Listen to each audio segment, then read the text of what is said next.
Welcome to the Men on Phone podcast. My name is Corey, and today I'll be talking about. In fact, I got a question today in my DMs. It's weird me saying that because my son will probably be cringing me saying DMs. He thinks I'm too old to be using those vernaculars. But anyways, I got a message. A guy was asking, how do you know? Or what's the difference between actually fighting for your marriage and actually calling it quits?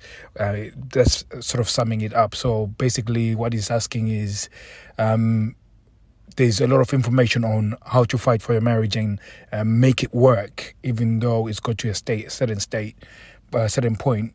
And then where is it that point where you say, you know what, let me cut my losses and then let's move on from here. And just as a reminder, I'm not a doctor, I'm not a counselor or anything like that. So these are my own ideas, and if you do take on these ideas, you're doing this. I'm just saying stuff that might help you in terms of you having to live your life by design. But I'm not a doctor, so don't feel like you need to take this information and then if it goes really horribly wrong, you come back and say, I'm the one that told you to do this. So you're doing this at your own, you're making your own. I'm giving you potential solutions, and it's up to you. Whatever you do, it's from your own choice. So I think I need to say that. With this guy, I said to him, because I want him to come to the podcast, obviously I said, I will answer you if you come to the podcast and find this episode. So if you've come and found this, welcome. And obviously I'm not going to mention his name, but the best way I can answer this question is definitely that I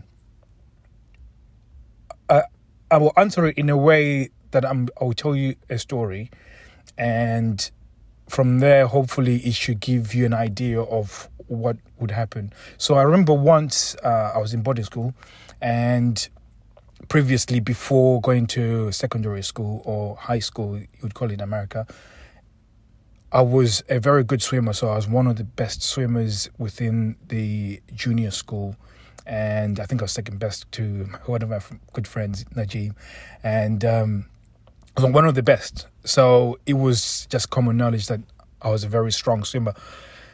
And then we went into high school. The high school had no swimming pool. So the swimming pool was there, but it was just damaged and nobody repaired it, and it just left there. So we, as a school, did not compete in swimming. We did not have inter-school swimming. We had no competition whatsoever. But we did have a polo team.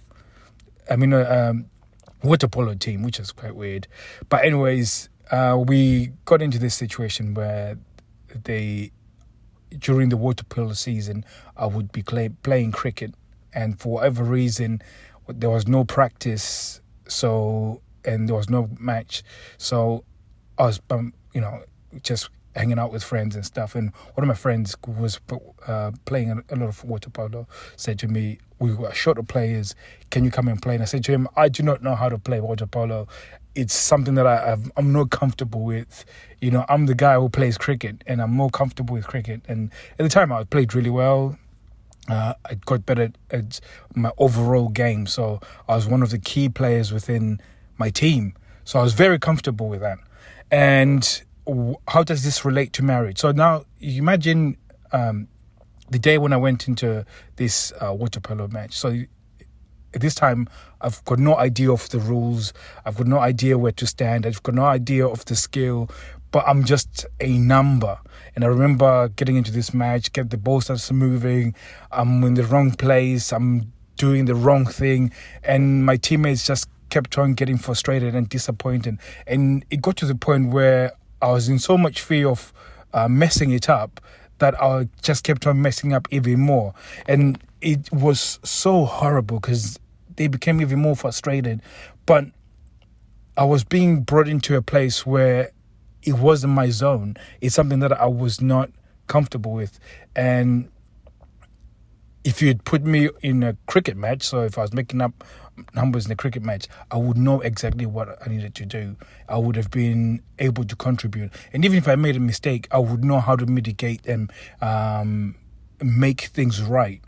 So the importance of these two stories and why this story came into mind is the fact that the guys in the water polo had an expectation of me, but I could not fulfill on those expectations. And because I tried to do my best, if my best was never going to be enough, even if I miraculously did a few good moves, I was never going to be in a situation where I was going to do anything right, because I had no idea what I was doing. And when it comes to marriage, nobody's got an idea of what to do, but you tend to gravitate to what naturally works for you. And with time, whether it comes to cricket, there was lots of times where I made lots of mistakes, and there's times where I couldn't mitigate for the mistakes that I made. But my teammates knew that, okay, he's made a mistake. Based on the proven record before, we know that is good, so we'll overlook this and then we can move on. Or if it's something that is happening consistently, they'll help me to get over it. So they'll say, oh, last time I saw that you struggled with this point, let's work on this so it becomes a strength.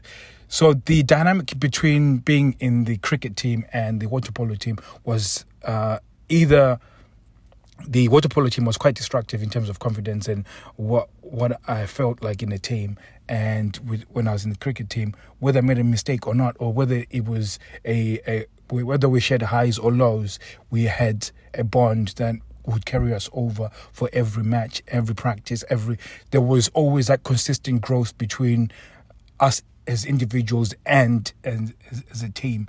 So that contrast between two things is exactly what it looks like in a marriage, where you either have to leave or the other one where you have to fight for. And without without being condescending, the one where you're in the water polo, you probably now understand the feeling. But from what I've just explained, that there's nothing, it doesn't matter whether you try and be romantic, it doesn't matter whether you're trying to be intimate, whether you work on yourself, unless the other person is there with you to try and work together with you, then you're probably in a place where you now need to call it quits. Because it's almost like the water polo thing was like me trying to count to infinity. It doesn't matter what point I get to, there's always another number. There's always something else that is not quite right. So there's that moving of goalposts continuously. Because there's a few times when I thought I did a good move, but it was never good enough. So it was weird situation for me. My friend who had called me, he felt bad because he was a junior as well. So the senior guys just felt like, because they were frustrated, they would put their frustrations on me as well, because I was the guy that was probably the worst in the side. So it's by looking at this situation and looking at my water polo situation and my cricket situation, where I felt the most confident, even if I make a mistake or I was in low confidence and everything else like that, there was a way of I personally building myself up, but there was also a way for my team to help me build myself up. And it was not everything was not looked at on a base to basis. It was looked into, okay, this is what's happened. Long term, what do we need to do to make it stronger? So in terms of a weakness, they wouldn't look at the weakness and then it's the final decision. So because you're weak in this, that's the final decision. That's it. It's more of, okay, we've discovered this weakness. What do we do in order to make it a strength for you as an individual, and also for you, for us as a team? And this is where it becomes very important in a marriage, that it's collaborative. If it's a situation where you're feeling like there's consistent, you're fighting towards getting something in order to make it work, it shouldn't be that way. It should be a collaborative thing, that yes, there is weaknesses. What are we doing together in order to make the strengths?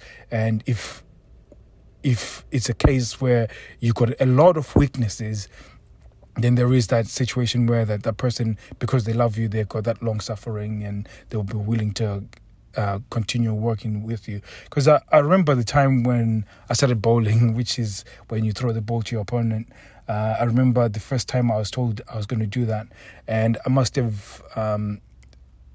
So if the equivalent of baseball would be, I was throwing foul balls, and in cricket they called it wide ball, and I must have done like, 4 or 5 wides like consistently. So I was literally giving away runs, and I remember my coach just continuously putting me in that situation until I got comfortable and got better and better.